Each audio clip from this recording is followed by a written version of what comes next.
Johnny's beat like a drum, man. Doing them miles. It's a lot different doing it when you're 31 than it is when you're 21, man. You know, I got to start getting some of this weight off here, but my goodness. So I wanted to take a little bit of a break from the Loma Haney stuff. I'm not forgetting about it. And for the record, I did sign Teddy Atlas's petition, by the way. Shh. But anyways, so a lot of fights have just gotten announced for the back end of summer. In specific, 3. Sounds like Usyk versus Dubois is going to take place on August the 12th in Poland. Now, I've been saying this for a while. I think him and Loma should fight in Poland or Chicago, because that would be the best place they could fight here in the States and in Europe that's not in their home country, which is obviously under siege right now, right? I'm glad Usyk's making his opponent travel to, as close to his backyard as possible. Just like I'm happy Naoya Inoue is making Fulton travel to Japan, especially after the shitty decision we just saw last Saturday. So I'm glad in my opinion, the 2 best pound-for-pound fighters in the world are making their opponents go to their backyard. Obviously, Usyk-Dubois isn't the fight we wanted to see, but he's got to keep busy, man. You got to keep the guy busy, bro. I mean, it'll be a good 10 months since he's fought, something along those lines. 11, so he's got to stay busy. May as well take care of one of them mandatories, man. And because Tyson Fury ducked the fight, so it is what it is. I have a feeling if he doesn't get Fury next, he might actually end up fighting Wilder. So, but that's another conversation for another time. Usyk should be able to beat Dubois pretty decisively. I mean, Dubois can punch. Dubois can crack, but he's pretty robotic. He's pretty straight up and down. Some similarities to AJ there, I would say. Just with not nearly as much experience, or not nearly as achieved, or any of that stuff as Anthony Joshua was. So I think it'll look kind of like the first Anthony Joshua fight did, for example. Maybe he gets him out of there late, we'll see. But I'm just glad they got him a fight scheduled at this point after playing circle jerk with Tyson Fury for 3 or 4 months. Not that any of that was Usyk's fault, but I'm happy they're just keeping him busy. And I'm happy they're making his opponent travel to as near as his backyard as humanly possible. So I am happy to see that. So, other news. Arthur Beterbiev and Callum Smith is set for August 19th in Canada. I like this fight. I'm still pissed off we didn't get him and Bivol. People are now saying Bivol's ducking, which I don't really believe that. But if you want to go run with that, that's fine. I think that the straw that broke the camel's back was Mauricio Sulaiman and them not allowing Dimitri Bivol to fight for their WBC title. But we can debate that till we're blue in the face. But I will say this. And I'm telling you right now, this is a very, very, very dangerous fight for Arthur Beterbiev at this stage. Aside of Bivol, and I'm not talking about Benavidez or Canelo or the guys at 168, but at 175, this is the next best opponent he could have faced, aside of Bivol himself, okay? Callum Smith has looked very, very good since he's moved up to 175, and I realize it hasn't been against anybody of significance, but, dude, he looks very dangerous at 175. He looks as good as he ever has. And on the flip side of that, Beterbiev is coming off a tough fight with Anthony Yard. He's gotten older. It might be the time for a perfect storm here. I'm not saying Callum Smith's going to beat him, but I might be in the minority on this. I'm telling you right now, if Callum Smith catches him with something, it's not going to surprise me at all. Not at all. Not at all. Beterbiev's one of my 4 or 5 favorite fighters in boxing. Every time he goes out there, it's a bloody mess. It's a brawl. Somebody's getting their head ripped off, and usually it's the other guy. Like Jack Nicholson told you on Departed. One of us has to die, and with me, it tends to be the other guy. So I'm very much looking forward to Beterbiev Callum Smith. I understand it's not Dimitri Bivol, but it is the next best thing. That's going to be a very, very, very fun fight, people. And like I said, I'm going to tell you right now, don't be shocked if Callum Smith goes in there and pulls off the upset. Don't be shocked. I'm not saying he's gonna. But again, Smith's a big dude. He can punch. He's looked better than he's ever looked.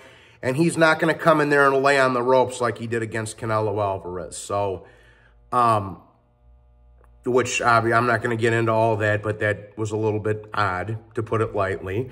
But, yeah, best fight Beterbiev could have had, aside of Dimitri Bivol, without question. So, very, very much looking forward to that fight. Glad it got announced. And then the big one, Crawford Spence. Now, I'm going to say this right off the bat. If this is another false announcement, if this is another bullshit way of getting the fans hyped up for nothing, propaganda, whatever you want to call it. If I hear the fight gets called off, if I hear that it's delayed or they can't agree to something, I don't ever want to hear about Crawford Spence again, okay?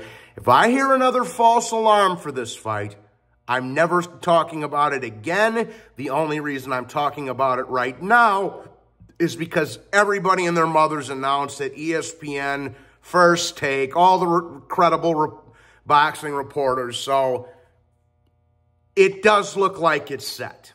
Now, as I said before, I will believe it when I see them at a press conference together. Okay? But it does sound like it's a go.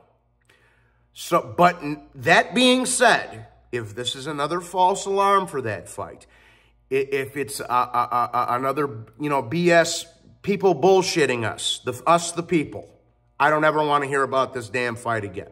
Ever. Ever. Now, as far as Crawford Spence goes, I'm going to tell you right now, I already know who I'm picking, okay? I'm not going to tell you yet because I do have to think about it, but I already know who I'm leaning to in this fight.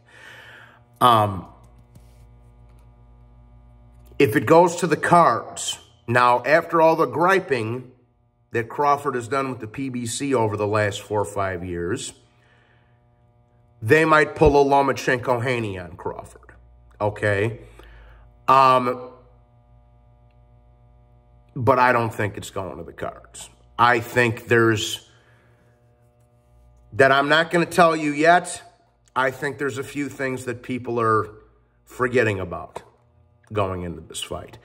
And now, am I happy we're getting Crawford Spence, allegedly? Yes, I am. It's a fight the fans have been waiting for a good handful of years at this point. Is it something? Now, am I as excited for it as I would have been if this fight happened in 2019, 2020? No, not at all. Even a little bit after COVID, if it was 2021, I still would have been a little bit more excited than I am now. Because Crawford's 35, Spence is 33. And Spence has been through some traumatic shit. He's drinking too much. He's went through a car windshield, as I have. You guys remember that from my old channel. He allegedly had an eye injury. So, am I still happy we're getting the fight? Absolutely. I'm happy when the people of boxing are happy. You know, so am I happy we're getting it? Absolutely. Am I as excited for it as I would have been 3 or 4 years ago? Not at all. Not at all. Not at all. Now, I also want to say this, if PBC's smart, and I was talking about this a little bit yesterday on Mad Chad's podcast, if the PBC's smart, they would put a good undercard on there, like they did on Loma Haney. Put Pitbull Cruz versus Frank Martin. Put Ugas versus Thurman. Something like that, just to really hammer that fight home. You know what I'm saying? And that would be, and I'll just tell you guys, fuck it, I don't care. I'm picking Crawford to win this fight. I think, we'll get into that a little bit more shortly, but I think Crawford's going to knock Spence out, man. I do. I will explain my reasonings for that in another video, but I got a feeling that Crawford's going to put his lights out. Okay, that's just what my balls are telling me. You know, don't get mad at my balls. James Westfield and Dr. Kenneth Nosewater. I named my testes. But, you know, but that being said, good announcements, man. Again, you can't fault. And one more thing I want to throw out there. You can't fault Usyk for fighting Dubois when AJ just fought Jermaine Franklin. Deontay Wilder just fought Robert Helenius, and Tyson Fury's fighting a guy that nobody even has ever heard of. Is it the fight we wanted? No, but does Usyk deserve criticism? Absolutely not. He tried to make the big fight. Fury ducked him, let him stay busy and go fight one of his mandatories. So with that said, hit the like button and subscribe. God bless you all. I will do a stream to talk about these 3 fights that just got announced. And we're going to throw a little bit of Taylor Teofimo in there. Maybe tomorrow morning, going into the afternoon, something like that. So, with that being said, please be sure to hit the like and subscribe. And if you're feeling froggy, hit the Cash App. You know, Johnny got demonetized, so I got to wait till next month to reapply, which is stupid. I didn't even do anything wrong. I didn't get a strike. But, you know, YouTube just is quirky like that sometimes. So, like and subscribe, guys. God bless you all, and have a wonderful day. Take care.